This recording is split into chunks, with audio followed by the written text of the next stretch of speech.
Hello ladies and gentlemen, welcome. So now we're going to solve this problem together, okay? As you may have read in the instructions, it is my hope that you guys have tried this problem two ways, okay?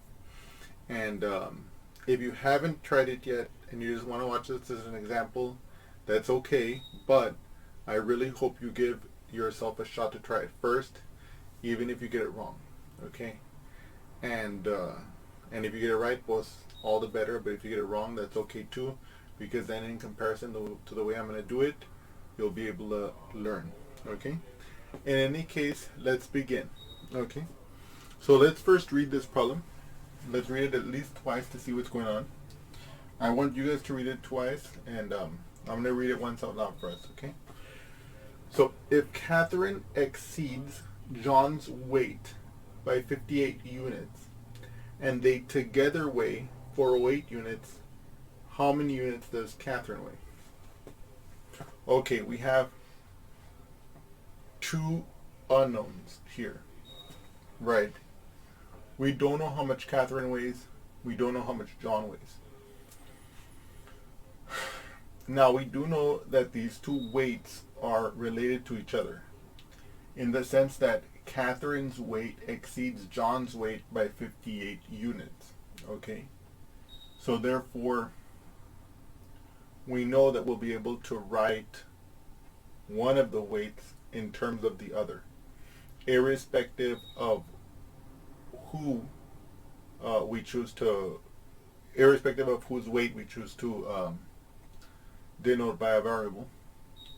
And then together with that, we're going to be able to make our equation. In this case, Katherine exceeds John's weight by 58 units. Okay, so if we think about it, we can see that Katherine's weight must be bigger. So for this part, I'm going to choose the variable k to represent Katherine's weight.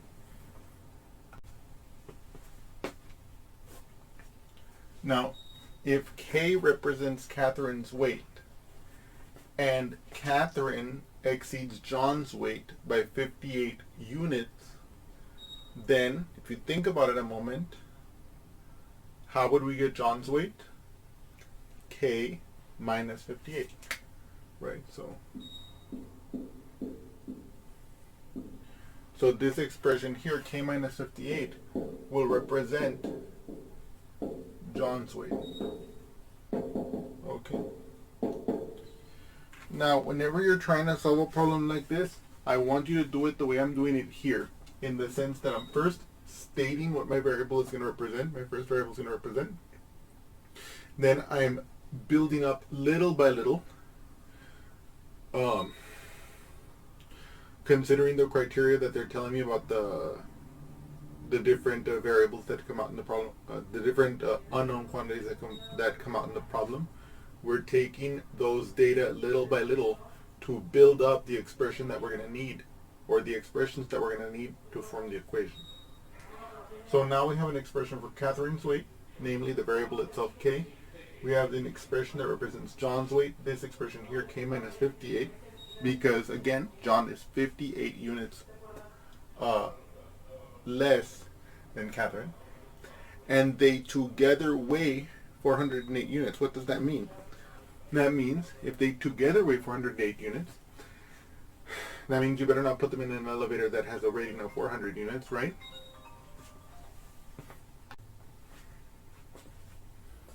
Just kidding, of course, imagine. Okay, I hope that joke landed. Okay. But anyway, all joking aside, what it means is that if we add their weights, it must be 408 units, right? So let's do that here. So let's pretend, so I'm going to add them, right?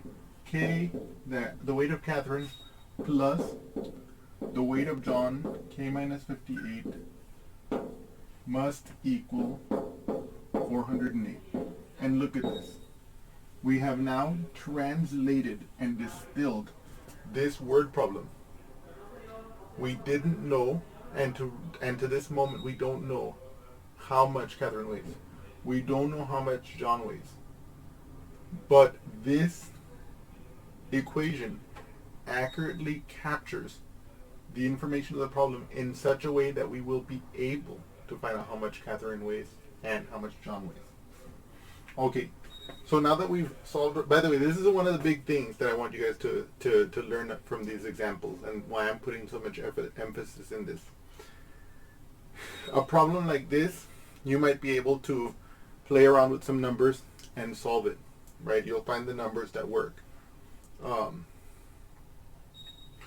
But the reality is that once you get the hang of doing it algebraically, the ability that you're going to have to solve problems will increase tremendously. And of course, you'll be able to look at things in a better way, in my opinion. So let's continue anyway. Now we're going to solve this equation. So first of all, since it's just plus and then this parenthesis expression, we can just, or parenthetical expression, we can just get rid of the parentheses, okay? So it'll be k plus k minus 58 equals 408.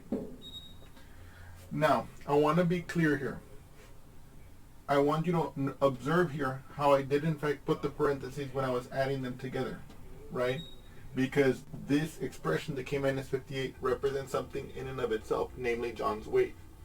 And so, even though here it didn't have an effect necessarily beyond us identifying, okay, we have one thing here, another thing here, right?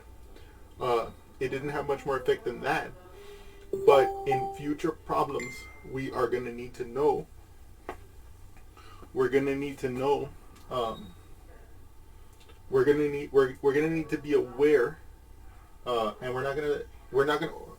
I'm sorry about that. Let me recap. Let me just reboot here. Rebooting. Okay, system failure. Rebooting. System failure. Rebooting. Nah, I'm just kidding.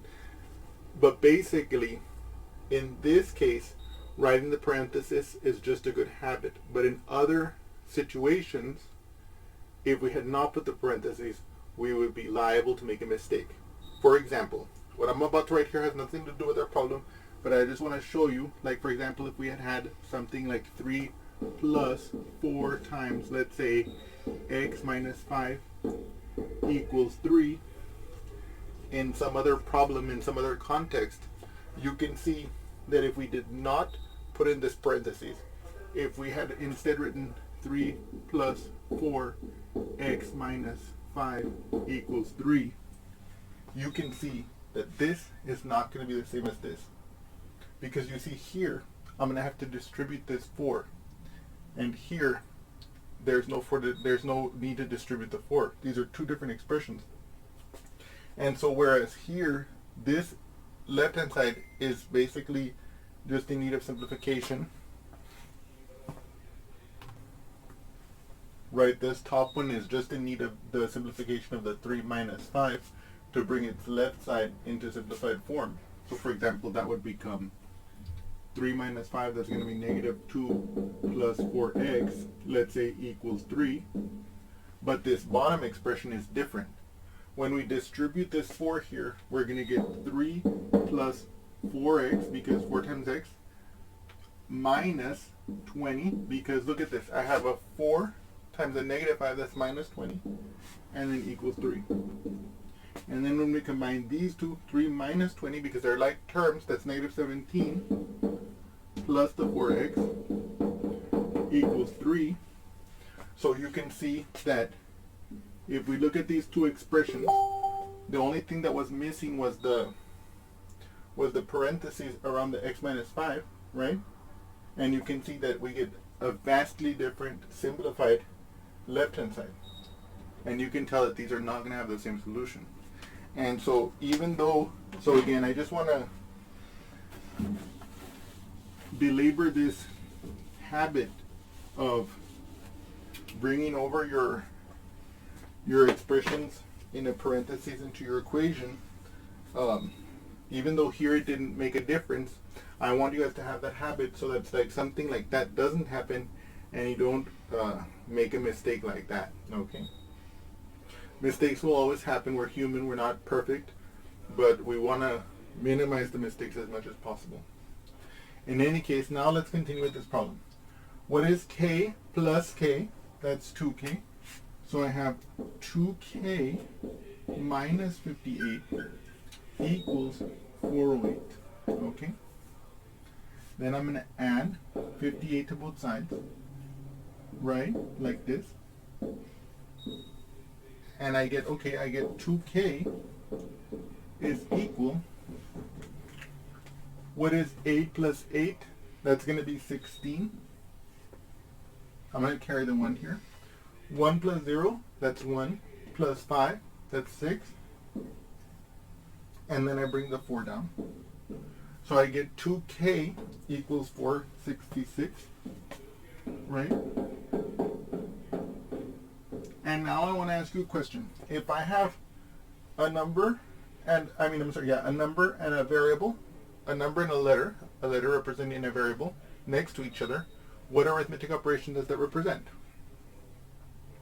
It represents multiplication, right? So what's the opposite of multiplication? Division. So in this case, to isolate the k, to get the k by itself, we're going to divide both sides by 2.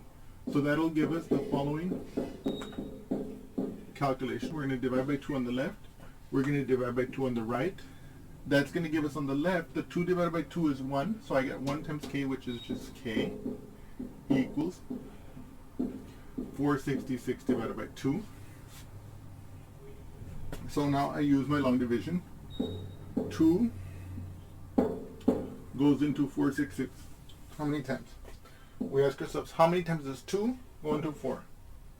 Twice, because 2 times 2 is 4, right? So 2 times 2 is 4. Then we perform the subtraction. 4 minus 4, that's 0. So we subtract, and then we drop the next one, right? If we get a 0 in the subtraction, we don't put it there. We could if we wanted to, but we don't, just to keep it neat. Then we ask, how many times does 2 go into 6? It goes in 3 times, because 3 times 2 is 6. Okay? 6 minus 6 is again 0. We subtract, then we bring down the next digit, in this case 6. 2 goes into 6 3 times. 3 times 2 is 6. We subtract, and we get, in this case, 0. But notice here, there's no other number to drop. So we know that the division ends. And we can see here that k is nothing but 233. Okay? So what does k represent though? K is Katherine's weight. So look, and what is the question asking for? It's asking for Katherine's weight. So we have essentially solved this problem. My own personal feeling is that you should always write down your solution when you finally get it in a sentence. So in this case, we know that Katherine weighs 233 units. Okay. I hope that you've enjoyed this example, and I look forward to seeing you again soon. Thank you so much. You're still there? You're watching this video? Well, I hope you enjoyed it. In any case, if you did enjoy it, well, I encourage you to like it. Put that big thumbs up there. And don't hesitate, and don't forget to subscribe to my channel. And anyway, and also add a comment if you want me to cover some particular topic. I can't make any promises. There's a huge list of topics I already want to cover, but time permitting, I may address that topic. And in any case, I hope you've enjoyed this video, and thank you again.